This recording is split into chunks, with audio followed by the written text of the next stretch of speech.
Teacher negligence is an issue that involves several factors suggesting that a teacher has exhibited neglect toward a student, resulting in injury or harm. There are a number of aspects that are considered to determine whether a teacher is liable when cases of teacher negligence reach court. Generally, negligence is concluded if a teacher has failed at his or her duty to keep a student safe, and the result of the failure is actual or proved harm to the student. Teaching holds a significant amount of liability among school administrators and faculty members. Teachers are expected to provide not only education but also a safe and caring environment for the students they supervise. Thus, when a child is injured while in the care of a teacher, the teacher can be held responsible for any physical or emotional trauma that happens as a result.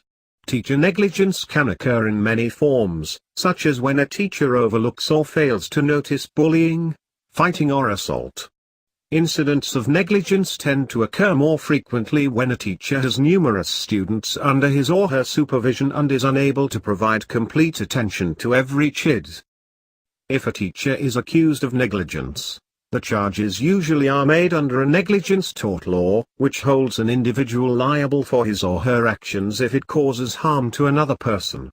First, the court generally must determine that, as an educator and caretaker, the teacher is responsible for caring for the student and is obligated to protect him or her from harm. Then the court will have to examine the alleged harm to determine whether the injury was foreseeable, meaning that it was a harm that a teacher should have expected and prevented. To establish whether the harm was foreseeable, factors such as the age of the student, the experience of the teacher and the risk of the situation are thoroughly examined. The second factor that constitutes teacher negligence is failure of care by the teacher. In cases brought to trial, the court must decide whether the teacher acted negligently in failing to protect the injured student. A common example of this is if a teacher fails to discipline ongoing bullying of a student, which results in physical or emotional harm to the student. This situation would consider the teacher to have breached his or her duty as a caregiver because he or she did not prevent the bullying from occurring and thus did not protect the student. To establish whether negligence is evident, the court usually will put the case into perspective by comparing the teacher's conduct to the behavior that a reasonable teacher would exhibit in a similar situation.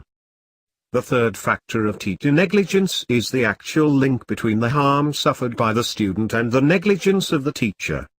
In order for this to be determined, there must be a causal connection between the teacher's failed duties and the resulting harm.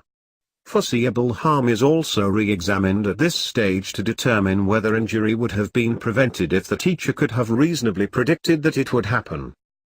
The final component of teacher negligence is actual harm or injury.